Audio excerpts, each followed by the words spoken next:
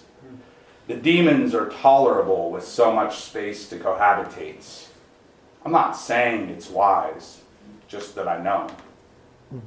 He did a summer with Walker before he spiraled away through seasonal disappointment, and I'd hear rumors.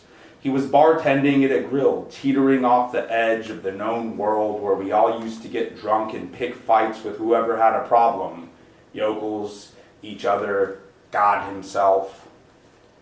Walker used to tell me how he talked in his sleep, wild shit about his mom, ex-lovers, and I'm sure if he ever made a fortune, he could have spent it just as quick at the psychoanalyst, but he never did. None of us did. The dream unraveled. The industry died on top of him the way it did with everyone who stuck it out. My only luck was getting fed up with all the bullshit, not being able to stand one more summer.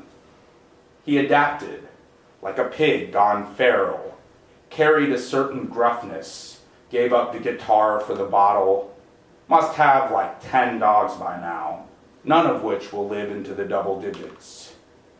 If I understood, I'd still be out there, free as a pig in a sty, eating its way to extinction, but enough of me made it back to be able to stand here and ask, what happened to the sweet boy who played internet chess with strangers and collected VHS tapes, who strummed the guitar so virtuosically in his silk Goodwill Industries blouses?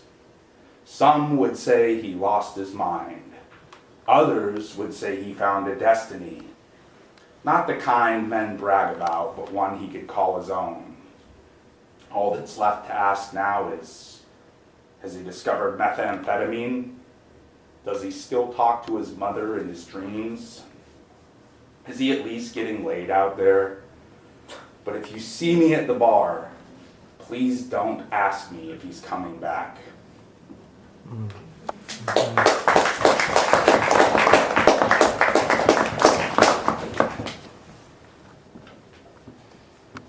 Okay, so this final one, I used to make a circuit, and I ended up here a lot. This one's short, waiting to get paid. It's a wild feeling.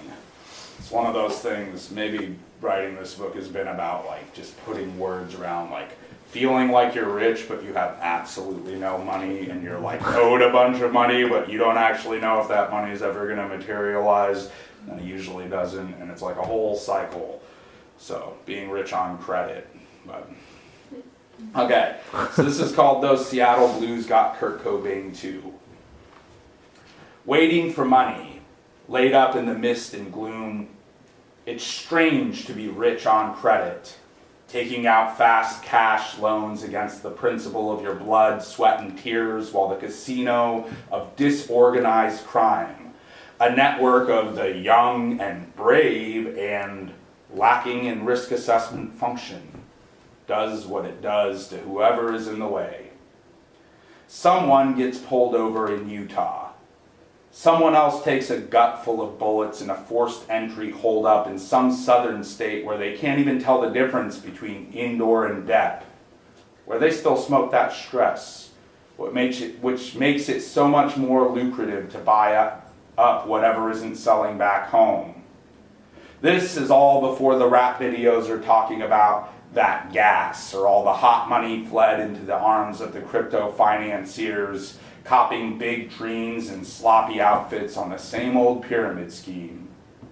My little nest egg simply cracked. I retired anyway. The violence was working its way into the story, and you don't find out what you are really capable of until you are staring it in the face and the automatic nervous system already kicked in to answer it for you. Fight or flight. I fled before I found out.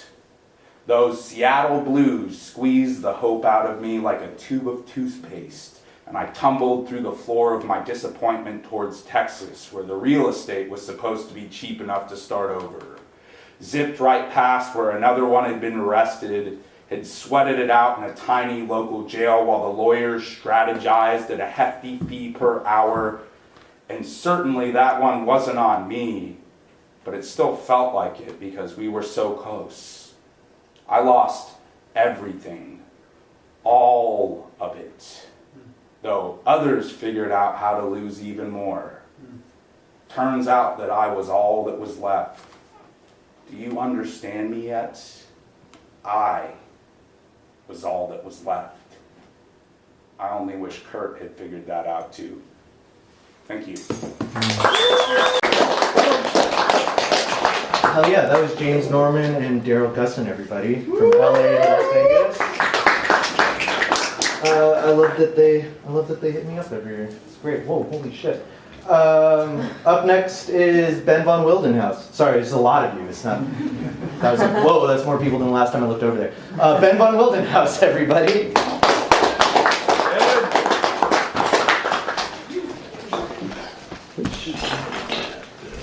Which might get a tad loud. Maybe. It might get a little bit loud, but if anybody wants to come and sit down here, it's it'll be loud, but I promise it'll be some kind of like nice bath to be in. Well, I don't know if it'll be nice, but it'll be some sort of psychic cleansing through brutal means or something like that. I don't know. Yes. A jagged bath. If anybody would like to come in, there's plenty of space. I'm going to sit on the floor as well.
for having me in the home. Really, really appreciate it. Thank you, Eric.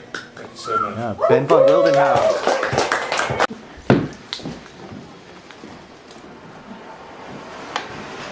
So I wanted to start with something new, and then I'm going to read some from this zine that I wrote and prepared for this. Did you find the thing? Should I try to attach to it?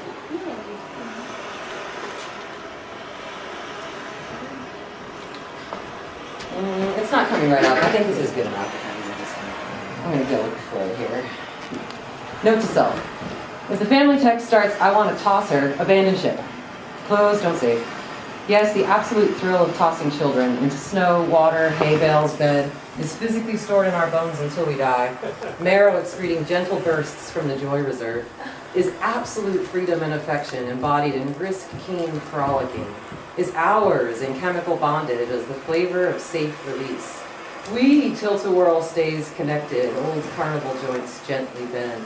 Whoa, no way, that was epic. Glee in trust's two-arm fling. Sinead O'Connor chose the word acquaintance to sever a tie. She loved God and chose the detail in somebody's office to break a spell. The only thing colder than somebody, anybody, is their office. She was one of the fragile warriors and nothing saved her, nobody, no one. We tracked her tragedies and people.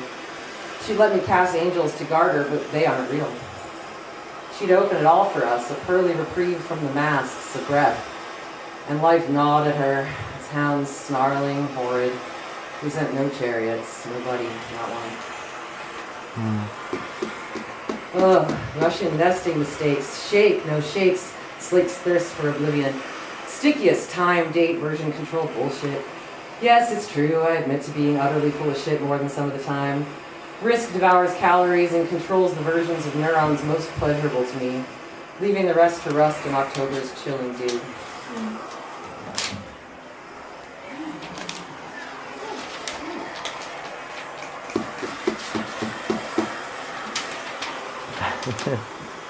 I have memories of times that aren't real. So this next one was written in collaboration with my spine. So these poems were written every day in October. My friend Sasha Morgan invited us to do a poetry exchange between us with a poem a day. It had to be true. It wasn't supposed to be good. But I thought maybe I'd pick some and work on them over time. So this one, my spine was like, fuck poem a day, we're rebelling. So I asked the spine to do this one.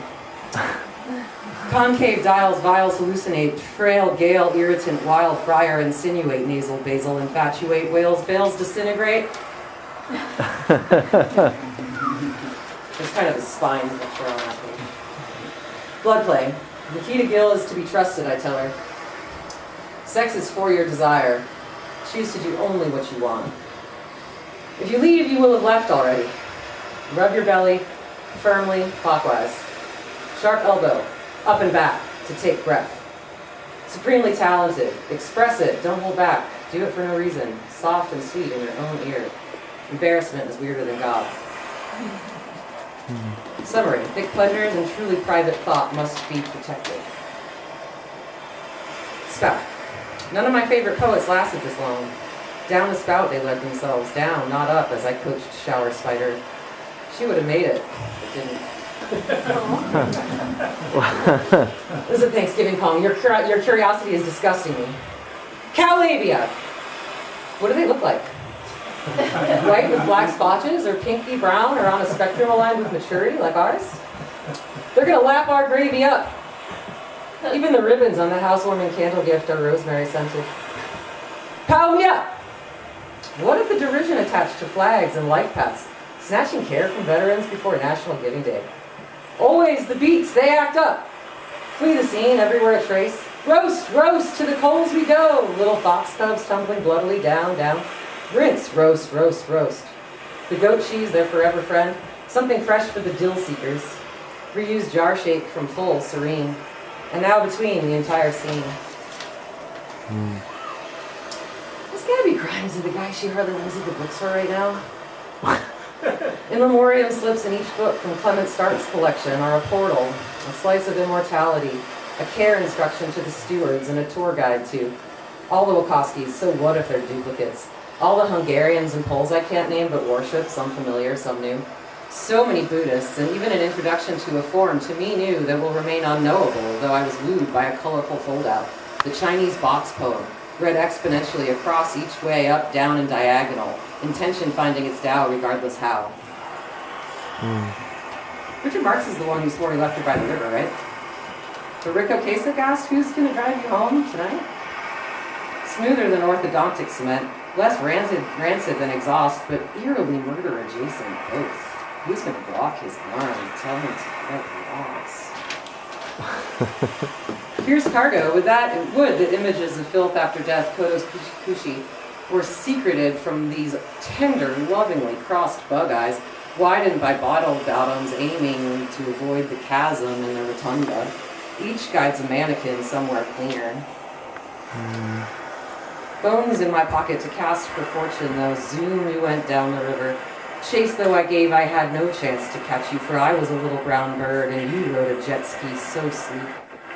As in days, sticks send us careening over precipices, launched after needs, shifted by tectonic dinner plates. It demeans us to feed off just one design.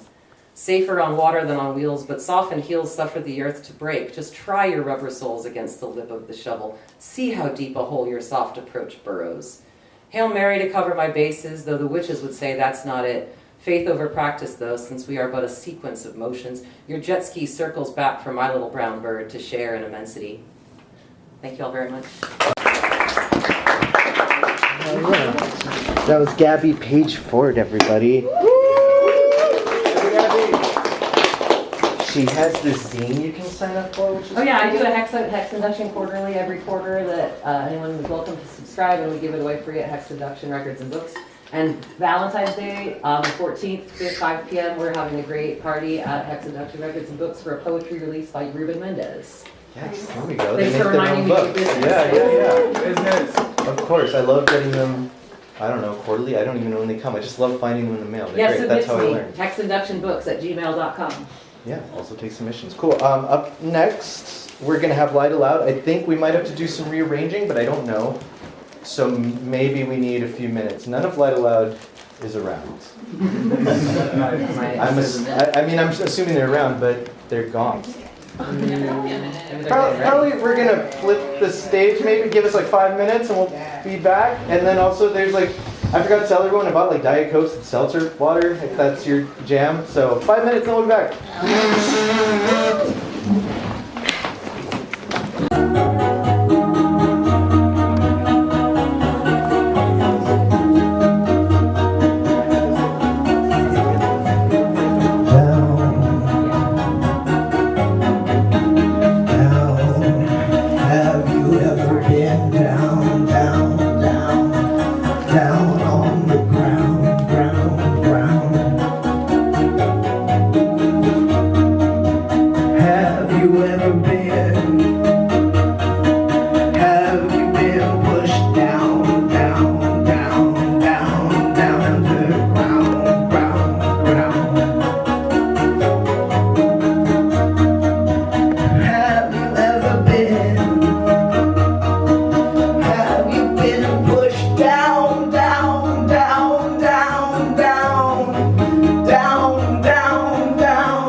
Have you been pushed down, down, down,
so easy to forget.